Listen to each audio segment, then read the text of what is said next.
Bernatchez. Ah oui, on va revenir à toi parce qu'on t'est rendu à toi. Attends, Julien, je pense que t'as un thème maintenant. Ouais, j'ai un thème maintenant, c'est en fait cette semaine, c'est nous cette semaine, on va l'écouter. On va le mettre.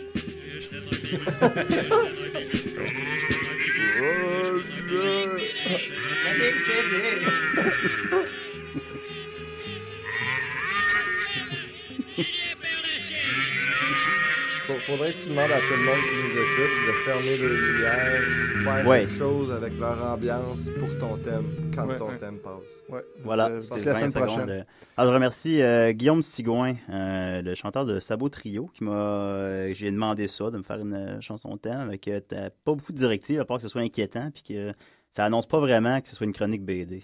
C'est ça, ça a bien marché. Bon, c'est ça que ça a donné. Puis je le remercie. Merci beaucoup, Guillaume. Merci, Guillaume. Merci, Guillaume. Merci, Guillaume. Allô, Guillaume. Allô. On le salue. On a des Nissan Sentra à donner. Tout le monde à la maison, on salue Guillaume. Ouais, on salue tous les autres Guillaume aussi qui nous écoutent. Guillaume, c'est le nom de la semaine.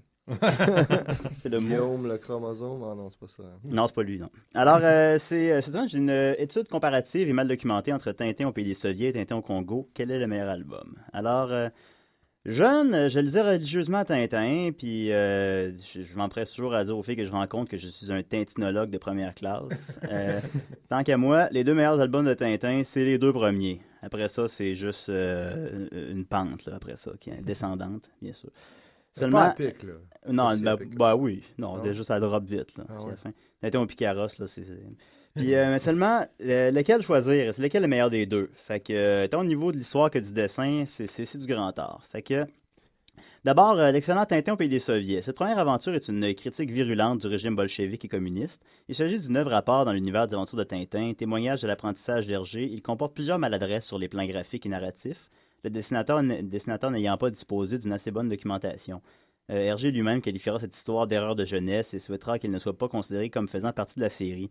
Cette histoire sera donc la seule à rester dans son format original en noir et blanc et ne fera pas l'objet de diverses adaptations, contrairement aux autres aventures de Tintin. Avec ça, la seule expérience qu'Hergé avait auparavant, c'était le fascinant Totor, chef des patrouilles des hannetons, de 1926 à 1929, une œuvre précurseur de Tintin, c'est Totor, Tintin, qui n'a pas pris une ride. Je ne sais pas si en Belgique on lit encore ça, Cédric Totor, chef de patrouille des hannetons. Je sais pas, moi je pense juste à Toton quand tu me dis ça. Tu penses au Toton? Ouais, Toton. Imagine une œuvre avec 27 Totors dessus. Je sais pas si ça serait censuré. Ouais, je sais pas. Là, 27, il y a un problème, il y en a une. Est-ce que 2 Totons, ça leur été correct, supposons, puis c'était le nombre de Totons? Non. C'est dès qu'il y en a un. Sors de ta traque, Julien. Ouais, c'est de ma faute. Là, alors, Totor puis Toton. Fait que, bon, alors, l'histoire rapidement de Tintin au pays des Soviets, pour qu'on se faire un petit rappel.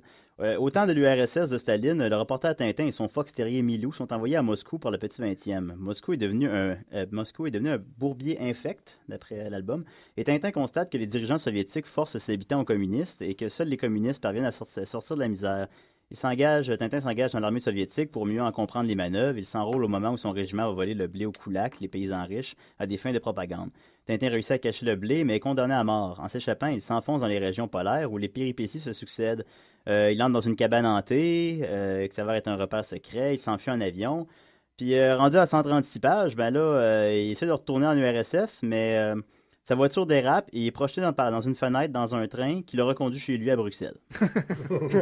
Où il a accueilli en héros. On se rappelle qu'à l'époque, c'était publié comme 2 pages par semaine, puis Hergé ne savait pas ce qui allait arriver la semaine suivante. Un peu comme nous autres. À un moment donné, il s'est dit à un moment donné, retourne chez vous. Là. Bon, c'est comme, oh fuck, ça fait un bout de ça.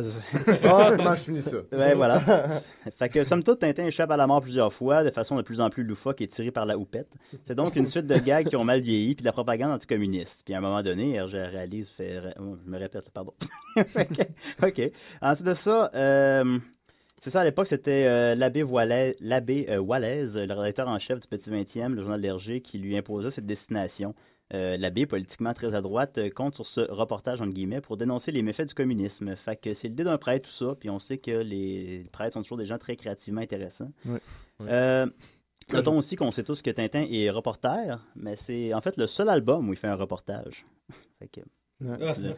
c'est ça comme ça. Fait que c'est aussi un des 3 albums où on peut voir Tintin chaud. Les autres étant l'oreille cassée, le crabe aux pinces d'or. Fait que c'est... Puis ces 2 fois-là, c'est pas de sa faute. Hein? Je les ai pas lus, fait que je...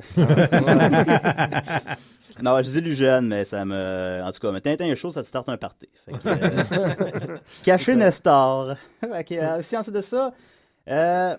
Moi, je me disais que ce serait peut-être une bonne idée si c'était tout le temps des prêtres puis des abbés qui rédigeaient les scénarios de BD.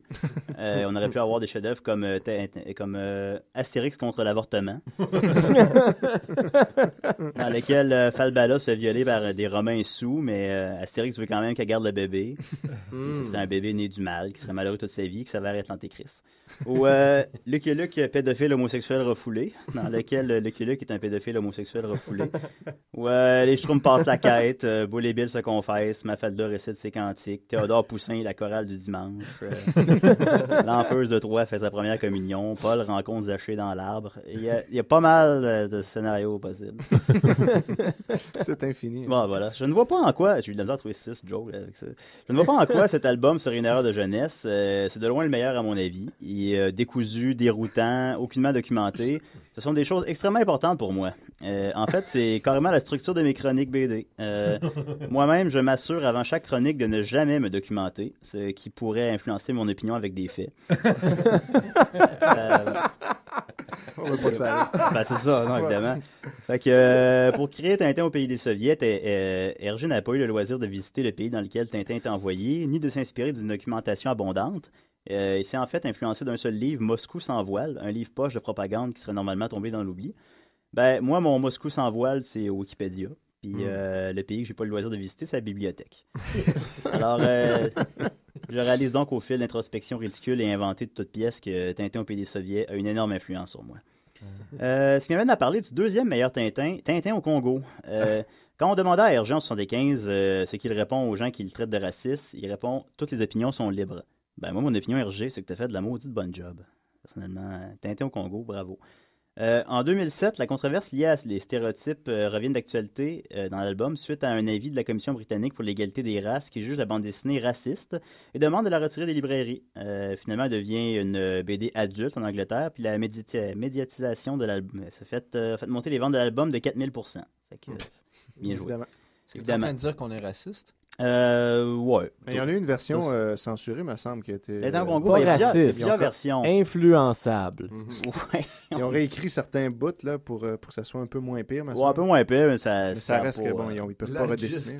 Ben celui-là, je l'ai relu cet après-midi, puis tabarouette. C'était pire que je me souvenais.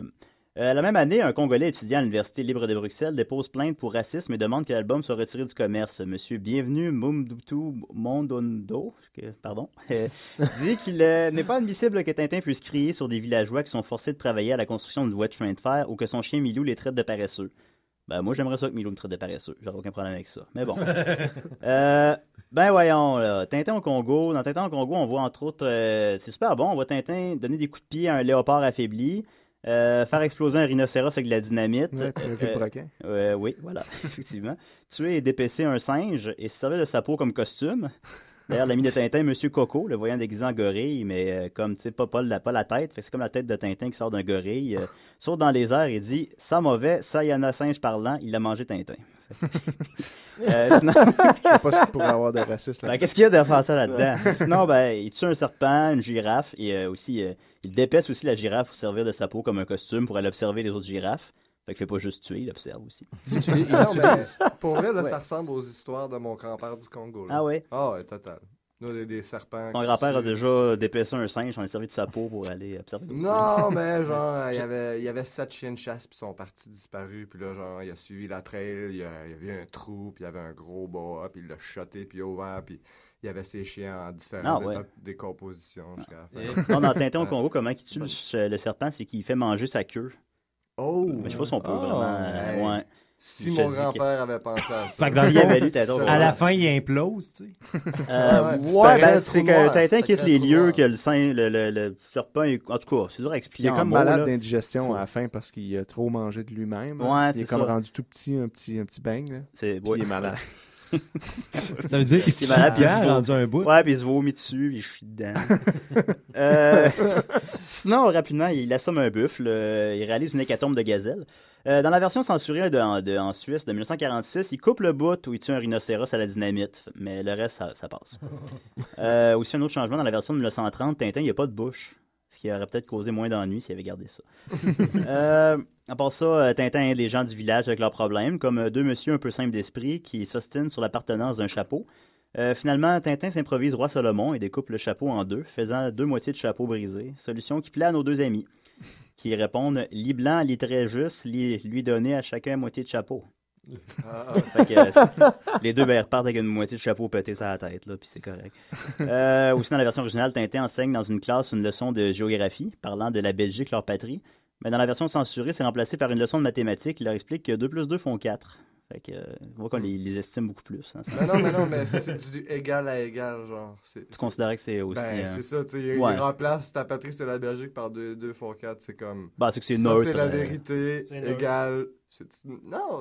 Ok, ouais, je vois ce que je pense que tu veux dire. Tu finis d'être belge, congolais. Ah, come on! Ben non, ça ajoute beaucoup, moi, j'adore ça. Mais ouais, c'est ça, là. Je l'écoute pas parler. Aussi, non, j'adore ça. Aussi, faut noter, dans l'album, les Congolais parlent avec une syntaxe plus qu'approximative, mais par contre, les éléphants et les singes s'expriment en excellent français. Okay, quand même. Aussi, Tintin, cherchant son chien, voit un Congolais de dos et pense que c'est un enfant, parce que, tu sais, son petit. Mais le gars se tourne, puis il réalise que c'est un vieux, il s'exclame « Sapristi, ce n'est pas un enfant, c'est un vieux pygmée. » Puis le vieux se sauve effrayé. Et en dehors de ça, autre moment édifiant, Rafale, le Congolais, ne sachant pas c'est quoi le cinéma, lance leur lance à l'écran. Ils pensent en écoutant un disque que la personne est dans le tourne-disque et élise Milou comme roi aussi. Fait que pourquoi interdire Tintin au Congo quand moi je pense que c'est un des meilleurs?